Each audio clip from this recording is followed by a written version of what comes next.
The last area I want to talk about is the 5 critical skills that entrepreneurs need. Now, the first is going to sound like it's out of a textbook, but the definition may be a little bit surprising, and that is leadership.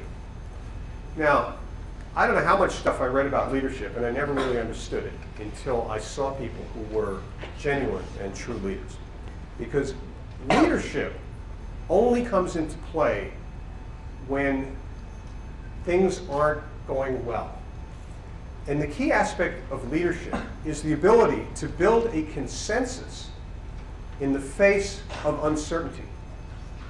Now, oddly enough, I'm not actually very good at this, but I have known many people who have a remarkable ability of taking a large group of people who have divergent opinions, all of whom have good evidence for their positions, and where there really isn't an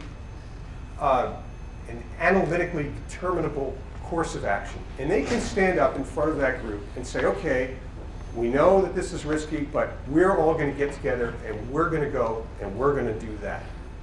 And that is what leadership is about. When everybody goes, well, I know I don't really agree, but you know what? He's right, we got to do this together and we got to go make it happen. And that is the key aspect of leadership. Since I really haven't learned it well, I don't think it can be taught.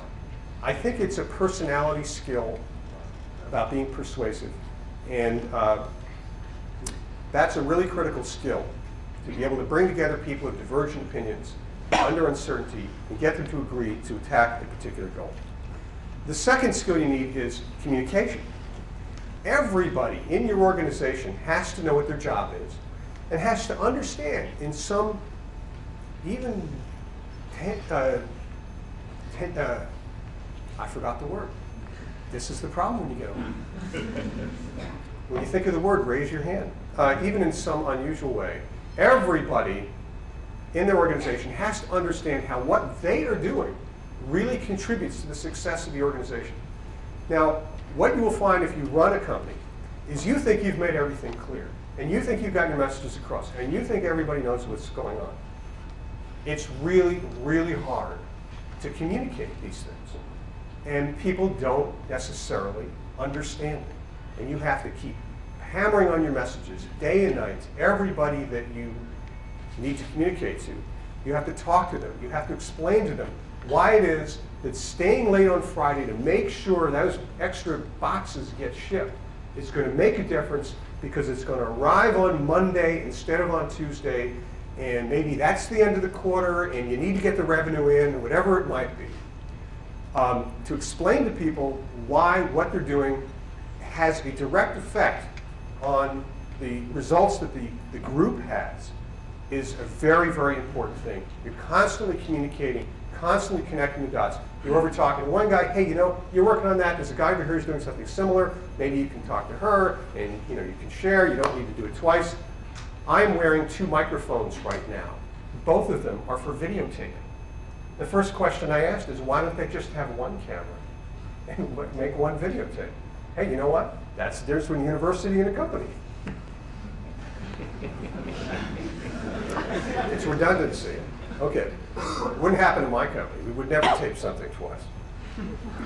The amazing thing is, if you watch both of these tapes side by side, they're going to be different. Okay. The worst part of this is when I make myself laugh.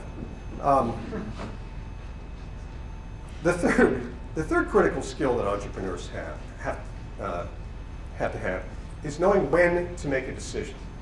Now, this is a very interesting thing, because you're not usually in your life, you're not faced with this problem, but when you're running a company, you're faced with it all the time. If you make it too early, that's a mistake. If you make it too late, that's a mistake. And the emotional state that most people have will drive them either to make it too early or too late. Let me be specific.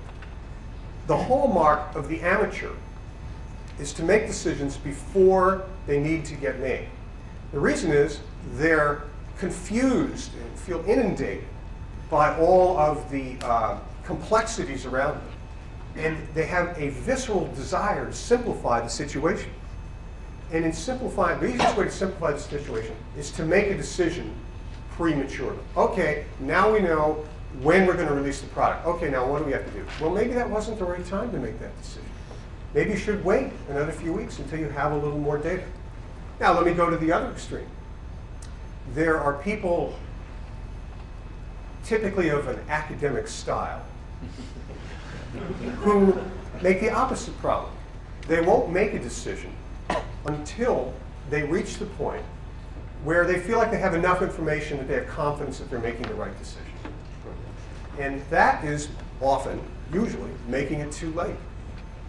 So one of the skills you always have to ask yourself when you're in a position of leading an organization is this the right time? Do I need to make it now? Will it help the organization if I make it now? Will I have more information in time when the consequences won't be bad? And that's the kind of calculus that you have to learn and not react emotionally like, oh my God, I got to make a decision so everybody can sleep at night. Or how can I make a decision? You know, we're not going to know until tomorrow whether or not something happened. Bad idea. The fourth is really a critical skill is doing teamwork. It's about trust. It's about delegation. It's about supporting the people around you and believing that their skills are skills that you don't have, and most important, knowing that sometimes they know better than you do. Just because you may be the CEO of an organization or the vice president of a division, whatever it is, you don't have a monopoly on what's right or what's wrong. And it doesn't mean that you know better than the other people who work for you. You have to learn to let the intelligence of the institution, of the organization, sort of bubble up. And most of the good ideas actually will come from within. Maybe people who have direct contact with customers, people who have direct contact with suppliers, whatever it might be. Those are the people that you have to trust, and you have to listen to, and you have to follow them. Being a good leader means being a good follower sometimes. You have to follow the people who have the skills and have the knowledge, regardless of where they sit in the organization chart. My last point is critical skill is the ability to telescope, to be able to focus in on some little detail that needs attention and take care of it, and then be able to telescope back out and see the big picture, understand how that fits the big picture. Related to these two last points, one of the guiding principles that I've used in starting companies is to think of myself, understand that I am an employee of the company, just like everybody else. I'm not special, I'm not different, and no task is beneath me. I can remember washing the dishes in the sink because it needed to get done on a Friday afternoon, and everybody else had important stuff to do. And people are often surprised, hey, you know, the CEO cleaned the kitchen. Well, what does that mean? What does that tell you about what kind of attitude I should have, this hypothetical employee, if the CEO doesn't think it's beneath him to wash the dishes and make sure that the kitchen is clean? So if you think of yourself as an employee, just like everybody else in the organization, that's a great way to build trust, to do teamwork, and to support the people around you. And also represents your ability to telescope, to be able to look at the small details and come out and look at the wide details as well.